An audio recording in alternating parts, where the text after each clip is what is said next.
Hari ini saya akan menjelaskan tentang 3 tokoh kolonialisme di Indonesia, Daendels, Raffles, dan Van den Bosch. Tentu 3 nama ini sudah tidak asing lagi di telinga. Saya akan menjelaskan terlebih dahulu dari Daendels. Profil singkat Daendels. Mr. Herman William Daendels lahir di Hatem 21 Oktober 1762 dan meninggal di Ghana 2 Mei 1818 pada umurnya 55 tahun. Ia adalah seorang politikus asal Belanda yang merupakan Gubernur Jenderal Hindia Belanda yang ke-36 yang memerintah antara tahun 1808 hingga 1811. Latar belakang kedatangan Daendels. Pada tahun 1795, Prancis dapat menaklukkan Belanda. Raja Belanda pada saat itu, William V, mengasingkan diri ke Inggris dan menyerahkan seluruh daerah jajahannya kepada Prancis. Belanda jatuh ke tangan Prancis di bawah pimpinan Kaisar Louis Napoleon Bonaparte pada tahun 1806. Napoleon Bonaparte kemudian mengangkat Jenderal Herman William Daendels sebagai Gubernur Jenderal Hindia Belanda dan menggantikan Gubernur Jenderal Albertus Wies. Daendels datang ke Indonesia pada 1 Januari 1806. Tugas pokok Daendels yaitu untuk memperkuat pertahanan di Pulau Jawa untuk menghadapi serangan Inggris, mengumpulkan dana sebanyak-banyaknya untuk biaya perang melawan Inggris, dan memperbaiki kondisi keuangan pemerintahan dikarenakan kas negara yang kosong. Kebijakan Daendels. Daendels memerintah di Indonesia secara tegas dan melakukan perubahan politik secara radikal. Sistem pemerintahan di Indonesia diubah dari yang awalnya tradisional menjadi modern. Kebijakan Daendels pada bidang politik dan pemerintahan. Ia membatasi pengaruh kekuasaan kerajaan-kerajaan tradisional di Indonesia terhadap aspek-aspek kehidupan masyarakat. Ia membagi Pulau Jawa menjadi 23 karisidenan. Kedudukan bupati yang sebagai penguasa tradisional daerah diubah menjadi pegawai di bawah pemerintahan kolonial. Ia juga membagi wilayah Jawa bagian timur menjadi 5 prefektur atau setingkat provinsi, yaitu Surabaya, Sumenep, Rembang, Pasuruan, dan Gresik. Kebijakannya di bidang sosial dan ekonomi. Ia mengharuskan rakyat pribumi untuk melaksanakan penyerahan wajib atas hasil pertaniannya, menjual tanah-tanah di Indonesia kepada pihak swasta, menanam tanaman yang laku di pasaran internasional, dan juga memungut pajak kepada rakyat pribumi. Kebijakannya pada bidang militer dan pertahanan. Ia membangun benteng-benteng baru di sekitar pesisir Pulau Jawa. Ia juga membangun pangkalan angkatan laut di Pelabuhan Anyer dan Ujung Kulon. Ia membangun jalan raya Anyer Panarukan untuk memudahkan mobilisasi pasukan dan logistik perang. Ia juga menjadikan penduduk pribumi sebagai tentara pemerintahan kolonial dan lalu membangun pabrik senjata di Surabaya dan Semarang. Berikut adalah tampilan seberapa panjang jalan Anyer hingga Panarukan. Runtuhnya pemerintahan Daendels. Ada beberapa faktor yang menyebabkan runtuhnya pemerintahan Daendels, yaitu kekejaman dan kewenangannya yang Daendels yang menimbulkan kebencian di kalangan rakyat pribumi maupun rakyat Eropa. Sikapnya yang otoriter terhadap raja-raja Banten, Yogyakarta, dan Cirebon juga menimbulkan pertentangan dan perlawanan. Penyelewengannya dalam penjualan tanah kepada pihak swasta dan memanipulasi penjualan Istana Bogor, dan keburukannya dalam sistem administrasi pemerintahan. Akhirnya Louis Napoleon yang saat itu menjadi Raja Belanda akhirnya menarik kembali Daendels dengan pertimbangan Daendels telah berbuat secara optimal di Indonesia. Penarikannya ke Belanda disertai dengan pengangkatannya sebagai seorang panglima perang yang kemudian dikirim ke medan peperangan di Rusia. Selanjutnya yaitu Raffles. Sir Thomas Stamford Bingley Raffles lahir di Jamaika pada 6 Juli 1781 dan meninggal di London, Inggris pada 5 Juli 1826, yang meninggal pada umur 44 tahun. Ia adalah seorang warga negara Inggris. Ia juga dikatakan juga sebagai pendiri kota Singapura. Ia memerintah di Hindia Belanda dari tahun 1811 hingga 1816. Pemerintahannya muncul dikarenakan pemerintahan Indonesia diambil alih ke tangan Inggris dari Belanda pada tahun 1811. Prancis mengambil alih Nusantara melalui sebuah perjanjian tuntang pada tanggal 18 September 1811. Kebijakan Raffles di bidang politik. Ia mengubah sistem pemerintahan yang semula dilakukan oleh penguasa pribumi menjadi sistem pemerintahan yang bercorak barat.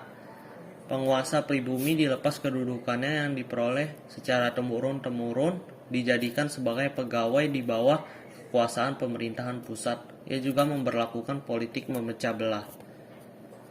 Di bidang ekonomi, ia menghapus pajak hasil bumi, sistem penyerahan wajib yang pada saat sejak masa VOC dianggap memberatkan masyarakat.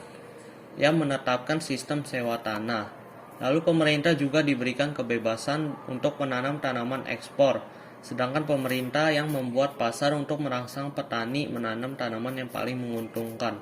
Ia juga mengadakan monopoli garam dan minuman keras. Kebijakannya di bidang sosial, ia menghapus kerja rodi atau kerja paksa, ia menghapus perbudakan, meskipun pada praktiknya Raffles juga melanggar undang-undangnya sendiri dengan melakukan kegiatan sejenis perbudakan. Kegagalan sistem sewa tanah. Sulitnya menentukan harga sewa tanah oleh pemerintah Inggris karena diperlukan pengukuran serta penelitian tanah. Pembayaran pajak yang masih menggunakan uang dan daerah di Indonesia yang masih belum mengenal pembayaran dengan alat berupa uang. Sistem dari kepemilikan tanah yang ada di Indonesia juga masih sangat tradisional dan sulit menentukan luas sempitnya dan tingkat kesuburan tanah petani dan juga keterbatasan pegawai-pegawai milik Raffles. Ada beberapa hal yang merupakan peninggalan Raffles di Indonesia yang berguna bagi ilmu pengetahuan. Seperti ditulisnya buku yang berjudul History of Java, ia juga memberikan bantuan kepada John Crawford, Presiden Yogyakarta, untuk mengadakan penelitian yang akhirnya menghasilkan sebuah buku berjudul History of East Indian Archipelago. Ia juga mendukung Batavia's Genosteps, yaitu sebuah perkumpulan kebudayaan dan ilmu pengetahuan. Ia juga menemukan sebuah bunga Rafflesia arnoldi dan merintis sebuah kebun raya Bogor.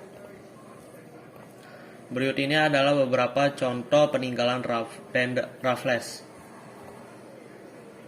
Akhir pemerintahan Raffles. Berakhirnya pemerintahan Raffles di Indonesia ditandai dengan adanya Convention of London pada tahun 1814. Perjanjian tersebut ditangani oleh pihak Belanda dan pihak Inggris yang isinya sebagai berikut. Indonesia dikembalikan kepada Belanda. Jajahan Belanda seperti Ceylon, Kap Koloni, Guyana tetap di tangan Inggris. Cochin di pantai Malabar diambil alih oleh Inggris, sedangkan Bangka diserahkan kepada Belanda sebagai gantinya. Raffles kemudian diangkat menjadi gubernur di Bengkulu yang meliputi wilayah Bangka dan Belitung.